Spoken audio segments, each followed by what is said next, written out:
It's a funny place to be, stuck in a seemingly mundane world with an inner knowing that the universe is so much more than our mortal minds can comprehend. Yet we all have the capacity to know peace and our oneness with the wholeness of life. And through these interviews, discussions, and reflections, it is my intention to share this possibility. I'm Ryan Kurczak, and this is the Kriya Yoga Podcast. So we're going to just take a moment and explore this together. In order to do so, if you wouldn't mind, let's just do a short meditative session. So closing your eyes, bringing your awareness to your body. Feel the breath in the body. Feel the rise and the fall of the breath naturally within the body.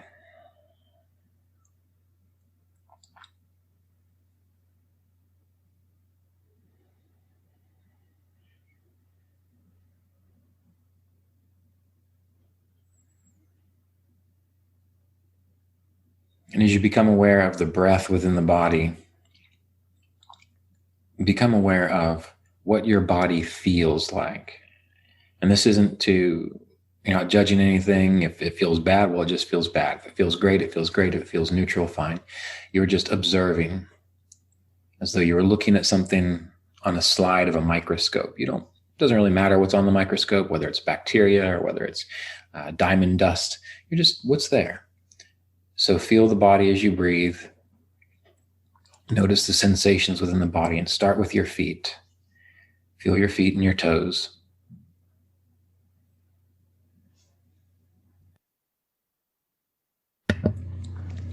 Maybe they're in your slippers or they're cold. Just feel your feet and your toes. Breathe.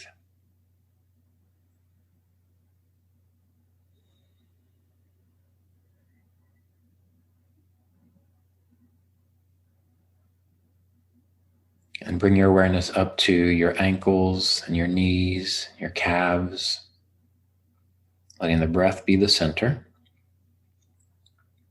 Feeling the warmth or the sensations on your skin.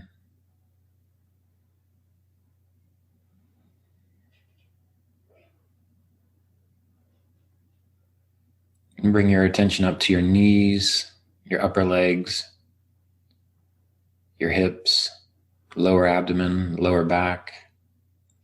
Feel yourself in your sitting position, gravity pulling you downward.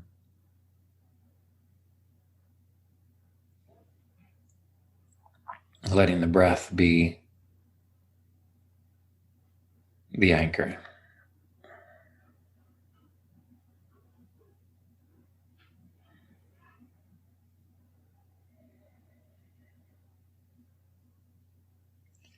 And pull your attention up into your upper abdomen, your chest, your shoulders, your shoulder blades, your arms. Feel the breath as it moves in and out, expanding your chest, massaging your internal organs.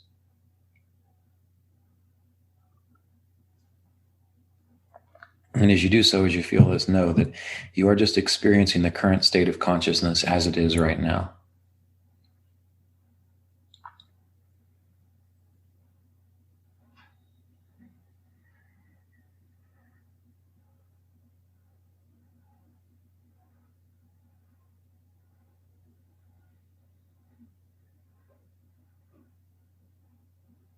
Let your awareness flow down into your forearms, into your hands, up into your neck, into your face, into your head, your ears, your scalp.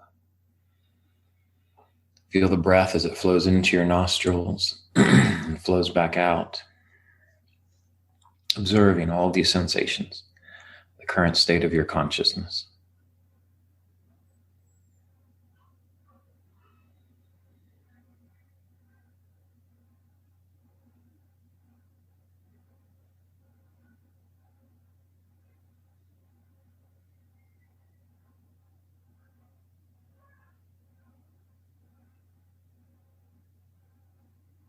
Feel the body, the warmth of your body, the sensations on your skin, the rise and fall of the breath. Observe.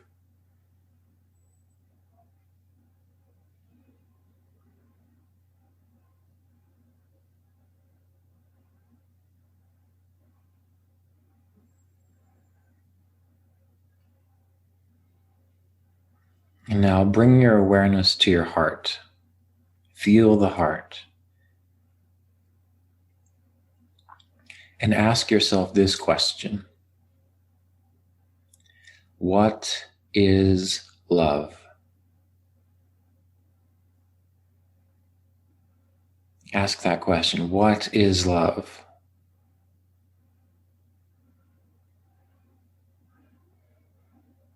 What is love?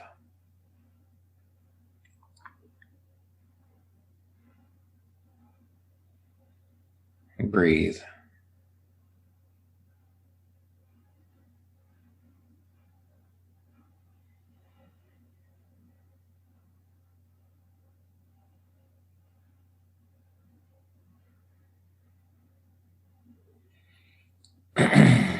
Now, in that state, in that semi-meditative state, I want you to write for me in the chat box a 1 or 2 sentence, not more than that, definition of what love is. So when you contemplated what is love, what arose, what came to mind? So type that into the chat box. What is love?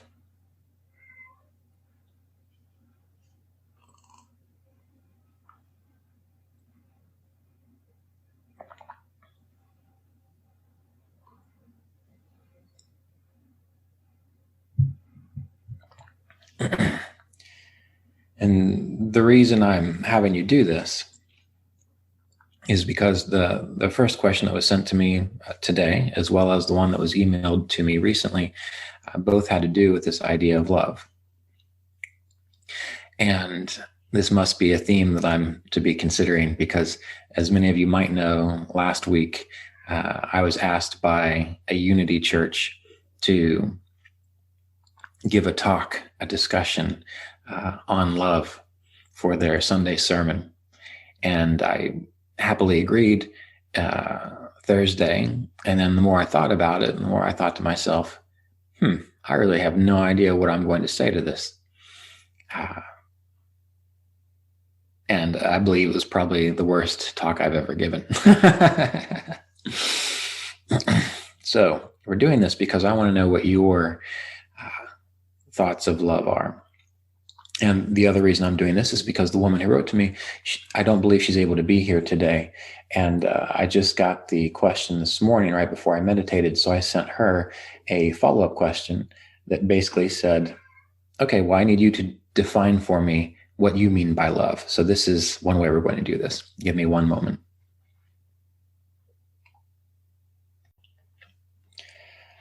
So let's take a moment to list what was written here so far. So love is lack of judgment. Life is love. Acceptance is love. Life and compassion. A deep reverence of something. I am love. It's pretty good. Infinity. Recognizing our oneness. Everything in sight of me. Accepting joy and suffering with grace. No response. It's probably the best one, right? Love is patient. Love is kind.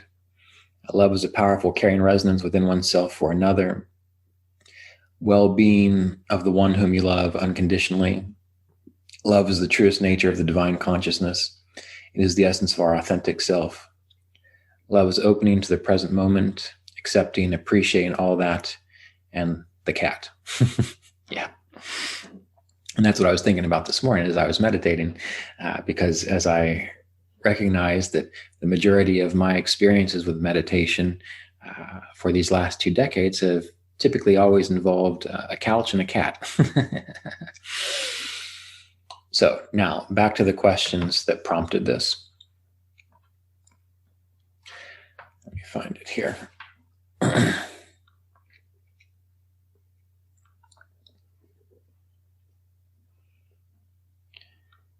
All right.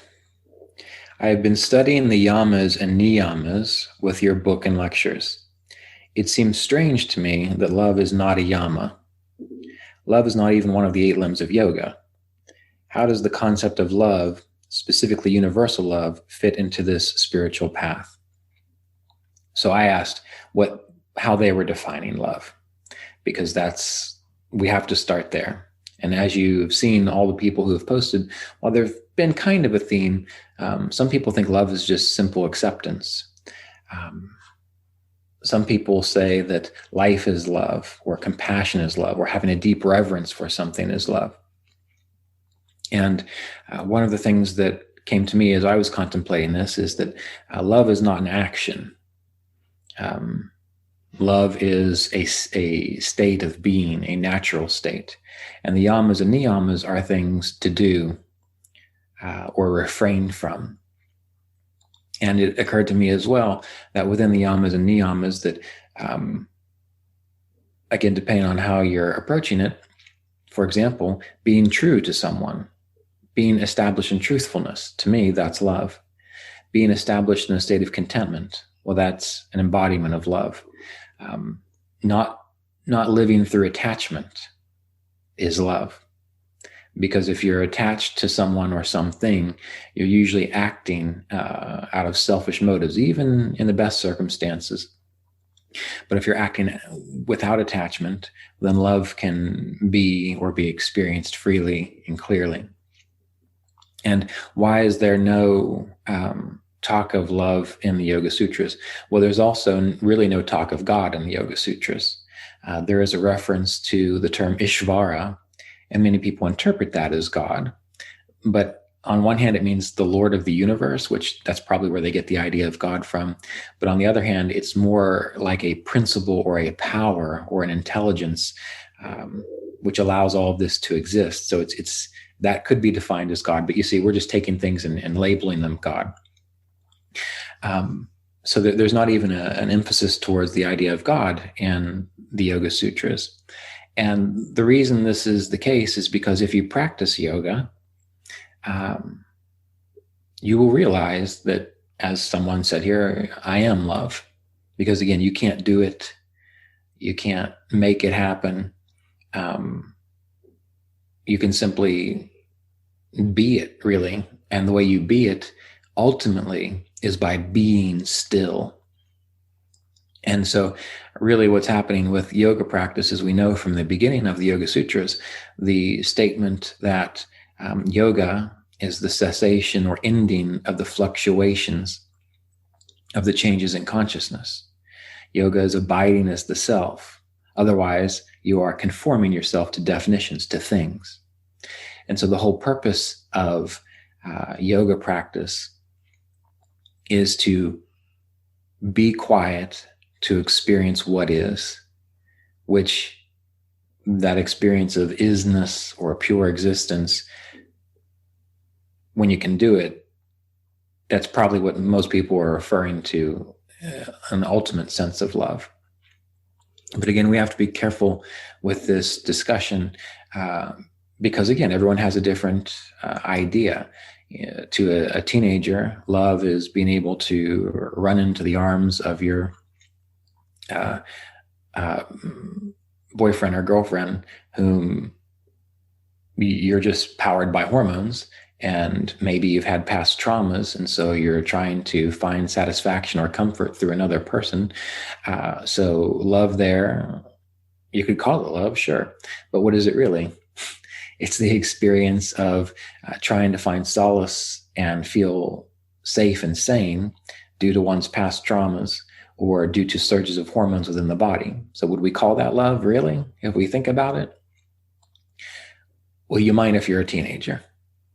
And then when you grow up and you have a healthy relationship and you recognize that love is being there for someone no matter what, that love is being truthful, that love is letting someone know that as far as you can, as far as it is within your capacity, you will be there for them. to assist them, to just be beside them. And that brings in a level of sacrifice, and there is no attachment. You make sacrifices, and they're not even sacrifices because you just do them because they are the appropriate thing to do. You don't think about them as sacrifices. When you have a teenager mentality, you think, okay, well, I'll do this for this person, but I really don't want to. But when you become an adult and you love from an adult perspective, you don't think, gee, I'd really like to spend time with my friends, but I'm going to do this just to make them happy. No, this is the relationship I'm in, and I committed to them, so I'm going to be here. There's a sense of devotion in that way. So you see, there are different stages of this idea of love. And we have to be cautious from a spiritual perspective for a couple reasons. Number one, we have to be cautious because many people who are on the spiritual path, they're not that mature yet. And so you have to talk a certain way with them. An example, I remember Mr. Davis telling a story where when he and the senior minister of the Phoenix Center, they were invented the Phoenix Self-Realization Fellowship Center. Yogananda had sent Mr. Davis to Phoenix to help out with that small center there at the time. There was a woman who attended the services, and she was an older one, much older than Mr. Davis. And she invited Mr. Davis and the senior minister at the time to her home, I think, for a meal. And they agreed. So they went and they had a meal with this woman. And the woman wanted to show Mr. Davis and Herbert, I believe his name was Herbert Fried, the artwork that she did. And she showed her the artwork, or she showed them the artwork. And finally, she found a picture, and it was this, Mr. Davis described as this cosmic-looking man with the cosmos behind him and this long, white, flowing beard and the wisdom of the ages in his eyes. And she said, "This is my master. He teaches me from the inner realms." And Mr. Davis knew that Yogananda wasn't really into that. So he looked at Herbert Fried, who was the senior minister, and Herbert just shook his head like, "Nope, just be quiet. Don't say anything."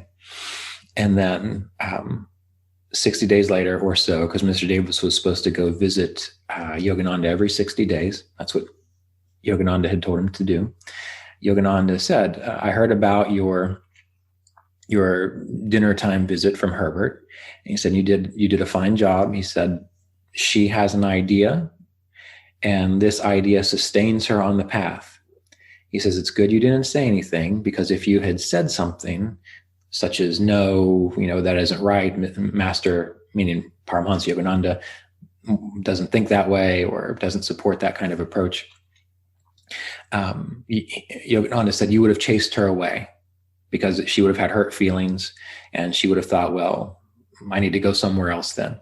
He said, "You would have chased her away, and she wouldn't have been able to stay long enough to mature, to get what needed to be shared through Kriya Yoga practice and mature through that process, to outgrow that." So anyway, back to our initial discussion here. The reason it's hard to talk about these things is because some people still have a adolescent view of things when it comes to spirituality.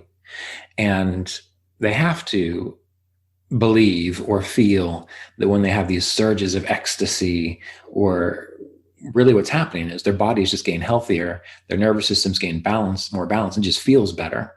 And when you don't feel well, I don't know if you've ever experienced this, if you've ever been under a lot of stress for an extended period of time, or you've had a hardship, or you've been ill, and then all of a sudden that hardship is taken away, or you wake up one morning feeling better, or the stress is gone, you feel amazing.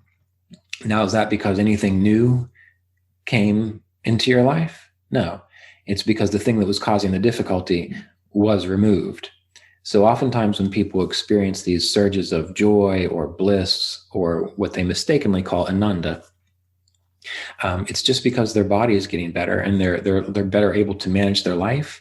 These things are being removed, and so that innate sense of clarity and peace is revealed. So we have to keep that in mind. This is kind of how the process works. And when we read a lot of spiritual literature, there's a pretty profound focus on not being attached to people, places, or things, not being attached to anything really. So many times people think of love as an attachment to. And when I was contemplating this myself, I looked up the definition as it is, according to the dictionary. And it says an intense feeling of deep affection, an intense feeling of deep affection, a great interest and pleasure in something. That's the noun.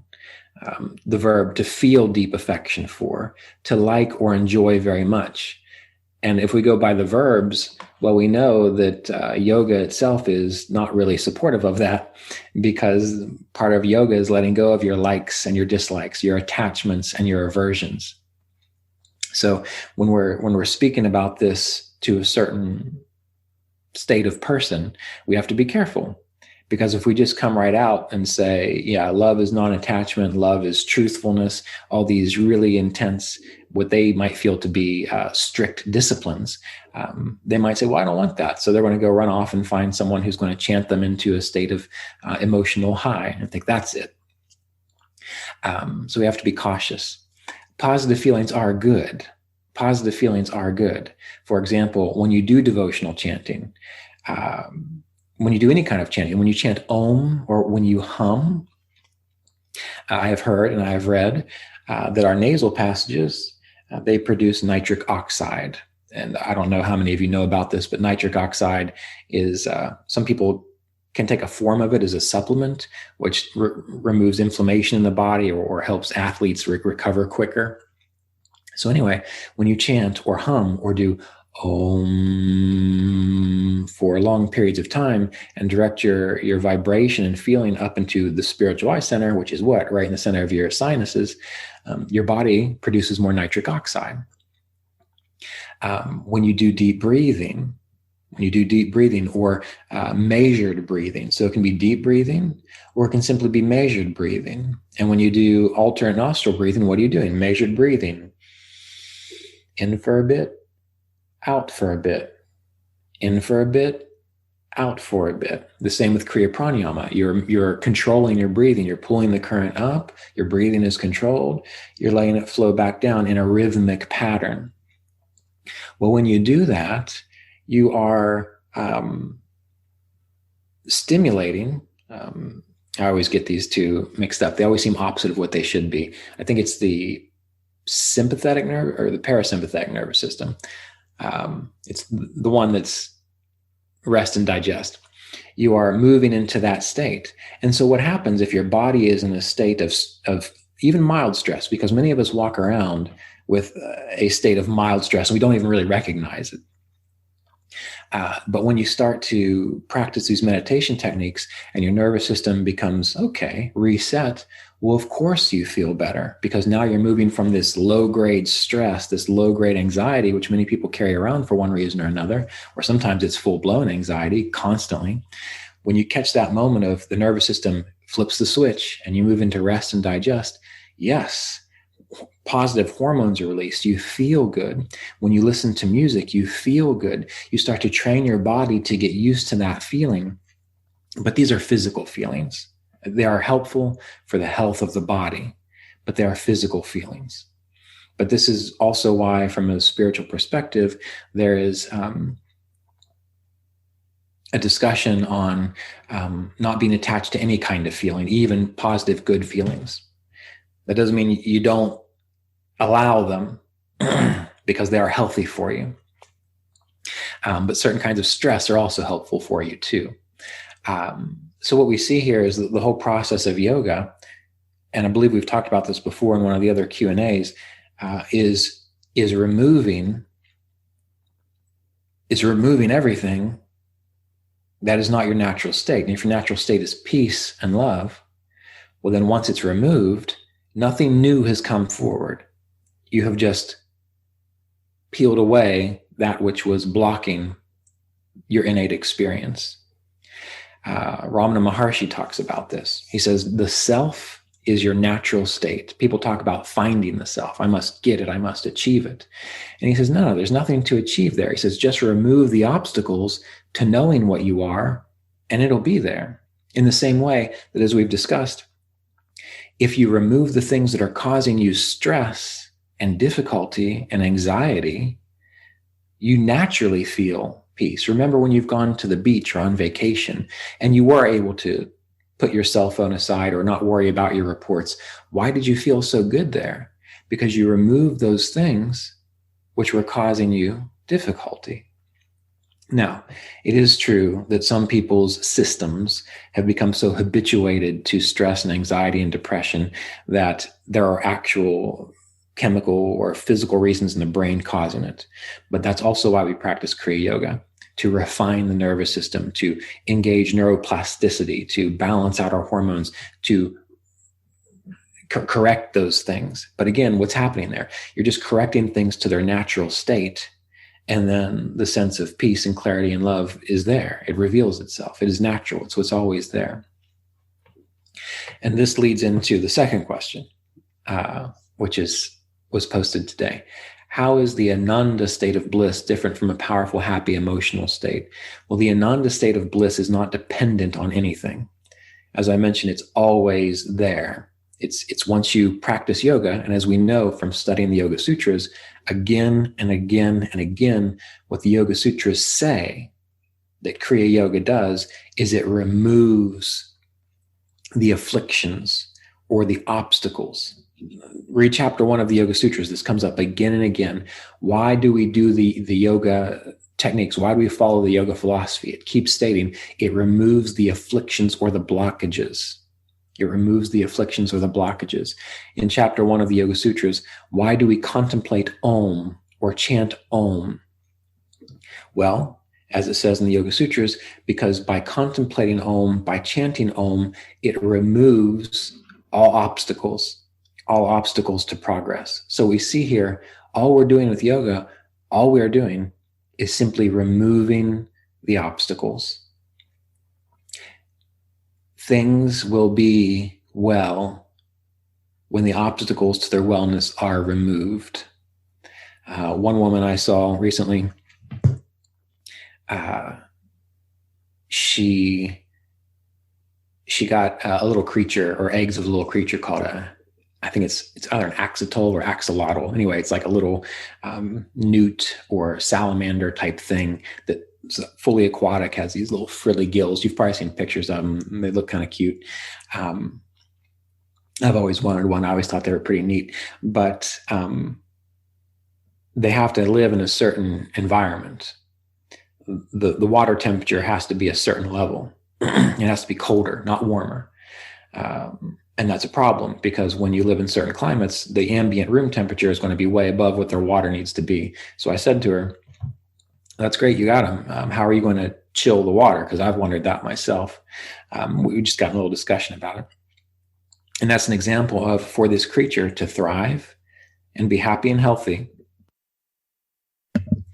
and to fulfill its life, it has to have certain things. The obstacles to having that chilled water have to be removed. Clean water, the right types of food. And if it has those obstacles removed, this creature will live a natural, healthy life. Just like we will know things spiritually, if we follow the Yamas and Niyamas, if we practice the meditation techniques, if we live in accordance with the philosophy, we will naturally experience clarity of awareness. It's not normal for us in our current culture, which is why we feel like we have to work real hard at it.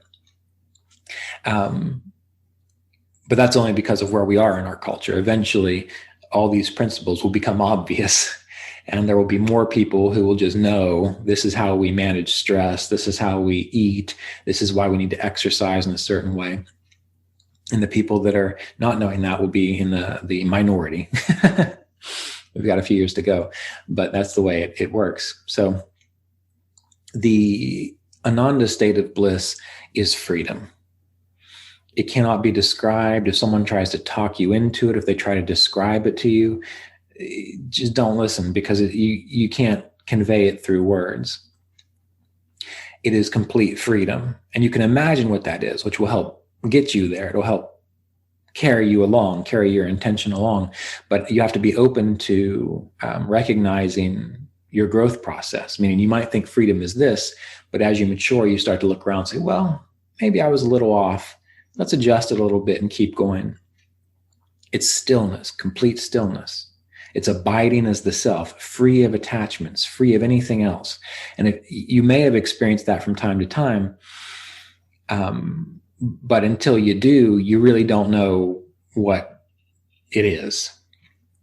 But that's why we have the meditation practice. That's why we have the Kriya Yoga philosophy and principles. Because if you follow those things, it will reveal it. It's like someone's telling you, there's this beautiful utopia where the colors are so vibrant and the fruit is the perfect amount of sweetness and the temperature is always beautiful and warm and comforting. And they're describing this wonderful experience to you. And your world right now is completely black and white, drab, gray, cold all the time. You have no concept of what they're talking about. But what they can say is, well, here's how you get there. And they give you directions to the place. And of course, as you go, you're still in your drab, gray world figuring it out until finally you part these one set of trees and you walk into it and there it is. Well, this is the importance of yoga practice. And this is essentially what's happening with the yoga process, is that the teacher and the principles and the books and the traditions, they're just saying, this is how you get there. This is how you remove those obstacles so that you can see it for yourself directly. And you have to see it for yourself directly. And then, of course, you want to run back into the drab gray world and tell everyone about it. And they look at you like, what are you talking about? And then every now and then one will say, wait a minute, what are you talking about? And then you'll try to explain it to them. They'll say, I have no idea what you're talking about. And then you beat your head into the wall for 10, 15 years and you realize, wait a minute, I can't tell them about it, but I can show them how to get there. And then they go and they have the experience. The same thing happens. So the Ananda state of bliss, the closest thing that you can get to it if you've not experienced it directly, is try to remember a time when everything felt perfectly all right. You didn't have to do anything. You didn't have to be anything. It didn't matter what was going on in your experience. It was just fine. Which means you didn't have to think about anything either. You didn't have to label anything. You didn't have to define anything. It was just being present and alive and awake and aware. Now, if you can think about a time like that, usually it happens out in nature, or maybe listening to a piece of music, or just a random moment of sitting in a cafe and drinking your coffee, and you just happen to look over and you see the sunlight glinting off a table in a certain way, and you experience that moment. Try to remember that.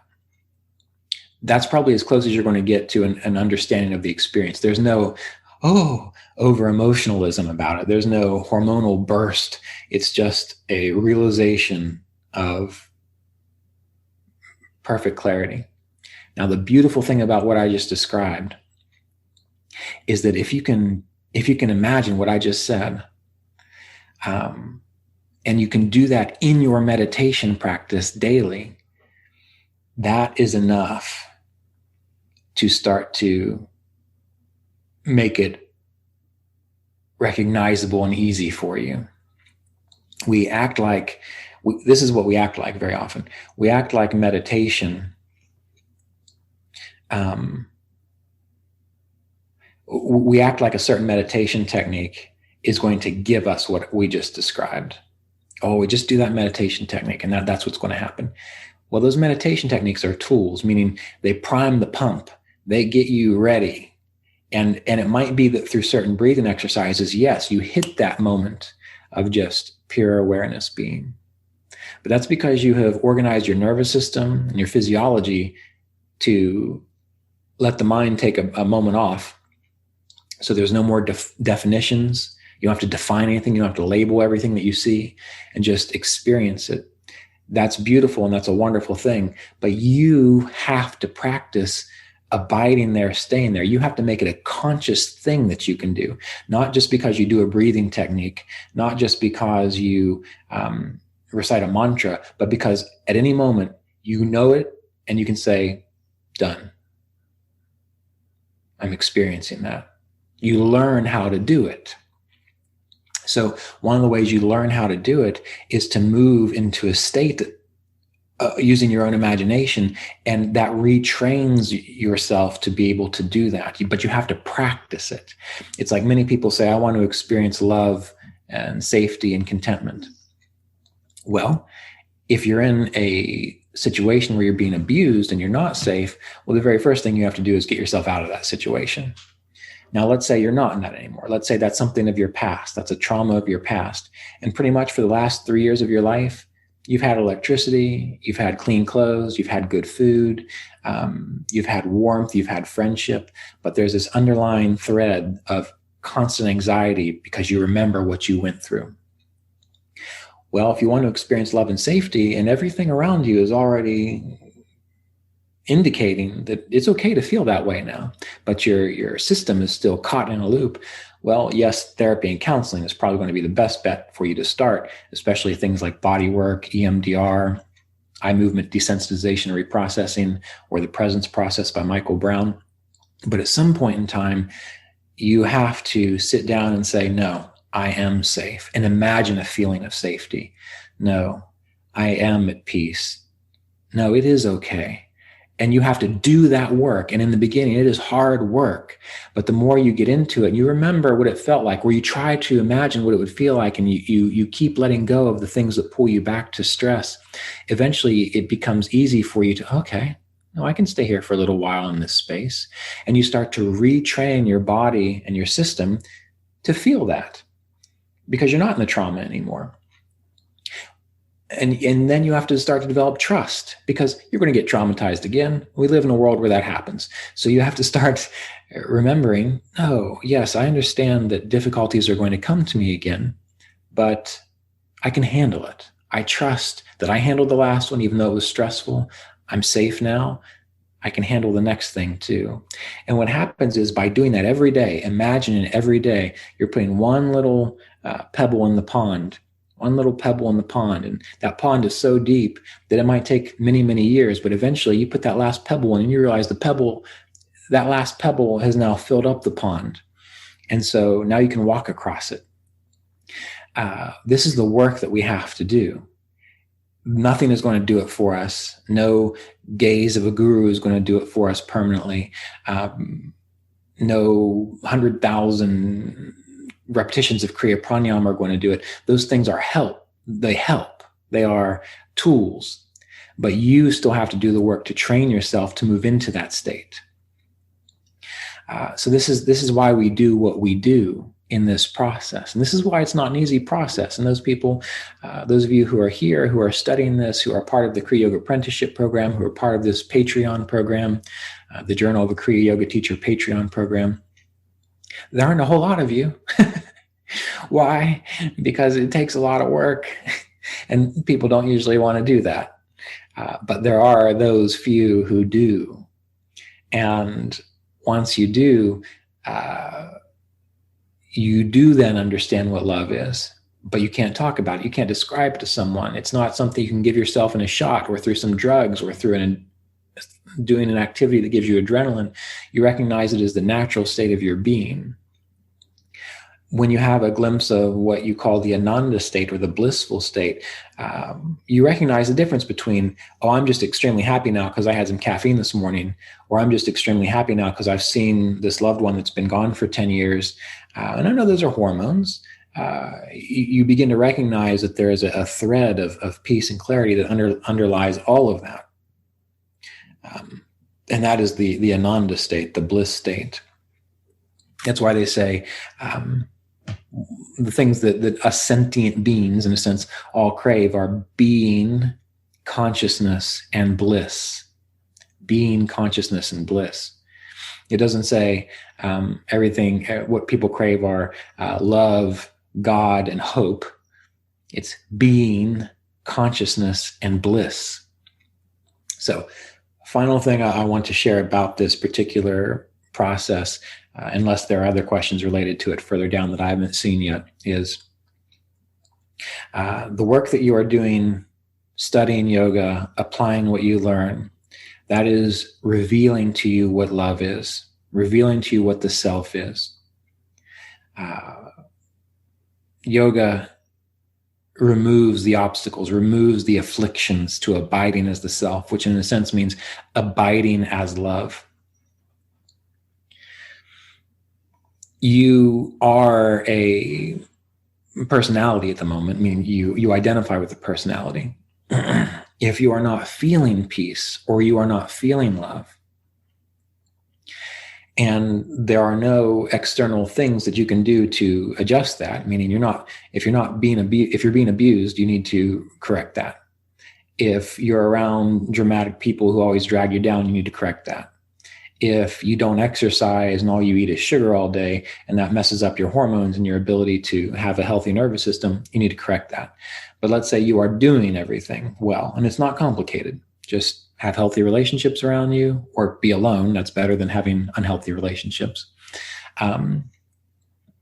You're eating well, you're exercising regularly, you're sleeping as well as possible, given that in our human bodies, we all have genetic predispositions, so no one's going to be perfect. But you're doing the best you can, and there's no people coming to collect debt on your house or these kinds of things, but you have this constant level of dissatisfaction or anxiety. Well, what you have to do, the only thing that's going to make that different is probably practicing one of the Yamas and Niyamas, such as contentment, where you decide, no, for this period of time, I'm going to choose to feel, to imagine, at the exclusion of all else, contentment for its own sake, And that might be the practice that you have to do, barring getting therapy, barring working with someone to deal with serious traumas that you might have endured. But you have to do that until it becomes natural, until that becomes your personality, until that becomes the underlying current of your experience, as opposed to that background static of anxiety or depression, which most people carry around. That is the work. And then the meditation process, the contemplations, the pranayamas, the study of sacred scriptures, all of that will synergistically support the process. And then you'll have greater understanding, greater realization, which will help you experience a state of contentment, which will help you experience a state of peace. It all goes together. And so the work of your life is love. I recently wrote a little tune on my hurdy-gurdy. I was sitting up in my bedroom, and my bedroom kind of looks to the yard where there's a little sloping hill and a beautiful maple tree, and it's icy and cold out there at the moment. I was looking at it, and I just heard that one of my friends that I knew from Asheville, who was probably a beast of an athlete. I mean, as far as mountain biking goes, running, doing Tough Mudders, I mean, she is, even now, can run circles around me and many people I know. And she's been going through a difficult situation where she has to get a bone marrow transplant. And some of the chemotherapy wasn't working so well. And she went back to get another biopsy of her bone marrow to see if she could get a transplant now, which again is no certain cure. And she still wasn't in the right place. And she's been doing this for about a year. And I know what that's like to go through that experience, or I've walked beside someone who's had to go through that experience. And I thought about that. And it doesn't seem fair for someone like that, right? I mean, she's probably more fit than all of us combined. Even in her cancer diagnosis, I keep hearing about her going on skiing and doing mountain biking adventures. She's getting a little worn down now, but she was doing pretty good. And then I don't know if any of you have seen the show The Magicians. It's on Netflix. It's an okay show if you can tolerate the 20-something whining and complaining about everything the characters do. But there was one episode in particular where the characters had to go on a quest.